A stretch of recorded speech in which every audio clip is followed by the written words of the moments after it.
बिस्मिल्लाहिर्रहमानिर्रहीम। अस्सलाम वालेकुम व्यूअर्स, उम्मीद है सब खैरियत से होंगे। अल्लाह पाक हम सबको अपनी ज़मान में रखे, आमीन। तो व्यूअर्स, आज मैंने बनाई है जो रेसिपी वो बहुत ही रिफ़्रेशिंग और मज़ेदार सी रेसिपी है और सिंधी स्टाइल की ये थादल रेसिपी है, जिसे हम जो है ठंडाई भी कहते हैं और कुछ लोग इसे सरदाई कहते हैं। हर कोई अपने अपने नाम से इसको जो है बनाता है। तो हम सिंधी में से कहते हैं थादल।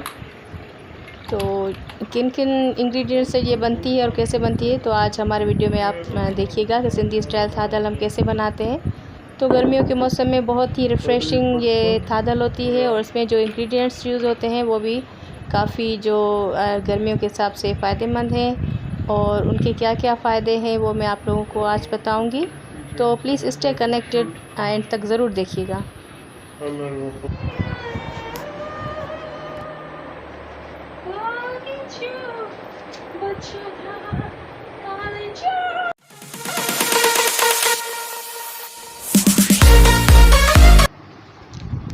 तो इसमें जाएंगी काली मिर्च। तो काली मिर्च जो है टीथ के लिए बहुत अच्छी है, दांतों की सेहत के लिए, डाइजेशन के लिए अच्छी है और ये गुड फॉर हेल्थ जो है वेट लूज़ है।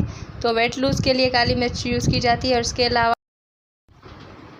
और इसके अलावा इसमें जाएगी इलायची। तो इलायची जो है ब्लड प्रेशर के लिए अच्छी होती है, इम्प्रूव करती है आपकी ब्रीथिंग को। सांसों में जो है खुशबू के लिए यूज़ की जाती है। लिवर के लिए बहुत अच्छी होती है और इसके अलावा जो है डाइजेशन के लिए भी बहुत अच्छी होती है। इसके अलावा है मिश्री। तो मिश्री मिठास के लिए इसमें डाली जाती है, इसकी तासीर ठंडी होती है तो इस वजह से इसमें डाली।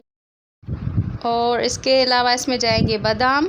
तो बादाम जो है ब्लड शुगर के लिए भी अच्छे होते हैं और बीपी को कंट्रोल करते हैं, मतलब लो करते हैं। हाई ब्लड प्रेशर के मरीज़ इसके यूज़ करते हैं और कोलेस्ट्रॉल को कंट्रोल करता है। इम्यून सिस्टम के लिए अच्छे होते हैं ये, और ये हार्ट के लिए और बोन और टीथ के लिए अच्छे होते हैं। और इसके अलावा इसमें जाएंगे चार मगज़। तो चार मगज़ चार जो है मतलब फ्रूट्स के बीज होते हैं। तो ये जो होते हैं स्किन के लिए बहुत मुफीद होते हैं। फाइन लाइन्स जो होती हैं उनके लिए अच्छी होती हैं, डार्क सर्कल के लिए, और जो है डार्क स्पॉट होते हैं स्किन की, कैंसर और बहुत सारी चीज़ों में ये जो है चार मगज़ फ़ायदेमंद होते हैं। और सौंफ इसके अलावा इसमें जाएगी। और इसके अलावा इसमें जाएगी जो है खसखस जो होती है, ये बहुत ही ज़बरदस्त चीज़ होती है। तो ये नींद की कमी को पूरा करती है और सुकून के लिए मुफीद है और स्किन को खूबसूरत करती है और जो हादसा होता है उसको जो है तेज़ करती है। ये बहुत ही ज़बरदस्त है। कुछ लोग सिर्फ़ जो है खसखस का भी जो है शरबत बना के पीते हैं, तो ये भी बहुत गर्मियों में मुफीद होता है। तो बादाम, ये चार मगज़, सारी चीज़ें डालने से एक हमारी जो थादल बनती है तो बहुत ही मज़ेदार एक मशरूब बनता है। तो आगे देखिए कि इसका क्या प्रोसेस है और कैसे हम इसे बनाते हैं। और ये सिंधी स्टाइल की थादल है, यकीनन आप लोगों को अच्छी लगेगी। तो ये एक बहुत ही हेल्दी चीज़ है, तो ज़रूर आप देखें और ये ज़रूर ट्राई कीजिएगा। हमारे यहाँ ये बहुत पसंद की जाती है। हमारे सिंध में गर्मियों के मौसम में जो है इसको बहुत ज़्यादा यूज़ किया जाता है। अभी तो शहरों में भी इसके स्टॉल लगाए जाते हैं, वरना जब हम बचपन से जब भी हम अपने होम टाउन जाते थे तो वहाँ पर ये रास्ते में स्टॉल लगे हुए होते थे, तो हम वहाँ पर अपनी गाड़ी को रोक के और वहाँ से ये थादल जो है एंजॉय करते थे। आज भी जब हम अपने विलेज जाते हैं लारकाना, तो वहाँ पर ये हमें जगह जगह पर स्टॉल मिलते हैं थादल के। तो बहुत ही टेस्टी ये मशरूब होता है। तो आज मैंने ये इसे घर पे बनाया है। तो मैं पहले भी अपने चैनल पे बना चुकी हूँ कुछ डिफरेंट स्टाइल में। तो आज देखिए ये मैं ऑथेंटिक एक रेसिपी आप लोगों के साथ शेयर कर रही हूँ सिंधी स्टाइल की। तो देखिए कैसे मैं बना रही हूँ ये। तो सबसे पहले तो मैं इस खसखस को, कुछ लोग इसे खसखस कहते हैं, कुछ खसखस कहते हैं इसे, तो इसको कूंडे की मदद से घोटूँगी, क्योंकि ये जो है सबसे बेहतरीन तरीके से कूंडे में हम इसे घोट सकते हैं। किसी मशीन में ये अच्छी तरह से घोट नहीं पाएंगे। तो मैं इसे कूंडे में डंडे की मदद से इसे घोटूँगी ताकि बिल्कुल ये फ़ाइन बिल्कुल पिस जाए। और बाकी जो चीज़ें हैं उसको मैं जो है मशीन की मदद से पीस के और बाद में इसमें ऐड करूँगी, ताकि मुझे ज़्यादा जो है मेहनत ना करनी पड़े। तो देखिए मैं इसको कैसे रगड़ रगड़ के घोट रही हूँ। तो इसे घोटने में थोड़ा सा टाइम ज़रूर लगेगा, मगर ये तो अच्छी तरह से हम इसे घोटेंगे, क्योंकि घोटना बहुत ज़रूरी होता है इसे। अभी ये जो मिक्सचर हमने ग्राइंड करके रखा था मशीन की मदद से, उसको भी इसमें ऐड करेंगे। तो ये भी एक बेहतरीन सी प्योरी बन चुकी है। तो ये इसमें ऐड करेंगे और मज़ीद हम इसको मिक्स करके घोटेंगे। बहुत ही अच्छी तरह से घोटना है। तो थोड़ा सा पानी हम इसमें ऐड करते जाएंगे और घोटते जाएंगे।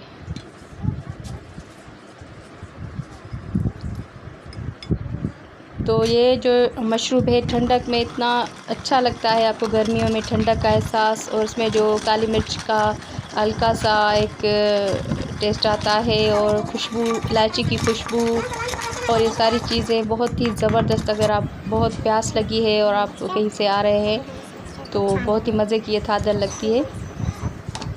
तो ये जो थादल का मिक्सचर है, ये हम जब इसमें से एक जग बनाएंगे, बाकी जो मिक्सचर है वो हम फेंकेंगे फ़िलहाल बिल्कुल भी नहीं। तो ये हम 2-3 दिन तक उसी जो है मिक्सचर को छान कर यूज़ कर सकते हैं। तो इसमें से वो जो स्कारक है वो निकलता रहेगा और वो हम इसको यूज़ करते रहेंगे और काफ़ी दिनों जब तक उसमें से रस निकलता रहेगा। ये इसकी जो पोटली है वो संभाल के हम किसी एयर टाइट में रखेंगे, ताकि हम जब भी हमारा मूड हो तो उसको उसमें डिप करके किसी भी बाउल में और हम यूज़ कर सके, अपना एक गिलास बना सकते हैं। और हम तो ऐसे ही करते हैं इसको।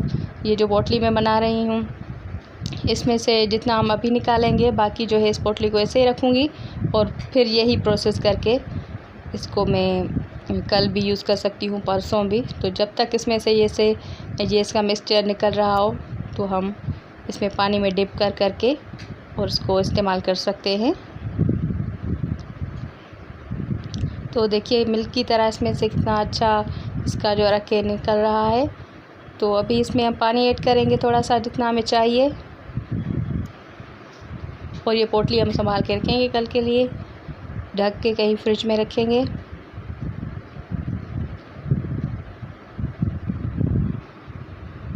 तो इसको कपड़े में ही छानना ज़रूरी होता है, क्योंकि किसी भी छानी से ये इतना अच्छी तरह से छाना नहीं जा सकता। तो हमने इसको कपड़े की मदद से छाना। तो देखिए कितना बिल्कुल मिल्क की तरह ये हमारा बन गया, और ये इतना मज़ेदार और इतनी अच्छी खुशबू। और आप जब बनाएंगे तो आप भी देखिए कितना ज़बरदस्त ये मशरूब है। और इसमें हम ऐड करेंगे ढेर सारी बर्फ़। और मैंने इसमें मिश्री जो थी वो कम ऐड की थी, तो आपने देखा होगा। तो हम अभी इसमें मिश्री या कोई भी जो शरबत वगैरह हम इसमें यूज़ कर सकते हैं, लाल शरबत जो होता है। तो पहले मैंने एक रेसिपी बनाई थी, उसमें मैंने शरबत ऐड किया था। तो ये मैंने सिंपल बनाई है। तो आप चाहे तो इसमें बाद में शरबत ऐड कर सकते हैं, चीनी ऐड कर सकते हैं, मज़ीद ज़्यादा जो है इसको मीठा करने के लिए। कुछ लोगों को कम अच्छा लगता है मीठा, तो मैंने इसको फ़िलहाल जो है कम मीठा रखा है। बाद में हर कोई अपने हिसाब से इसमें मीठा ऐड कर सकता है। तो अभी हम बच्चों के लिए और फैमिली में सब के लिए गिलास बनाएंगे। तो इसमें बहुत सारी बर्फ़ डालकर, और जब आप पिएंगे तो बहुत ही अच्छा लगेगा। तो अभी हम सर्व करेंगे सबको।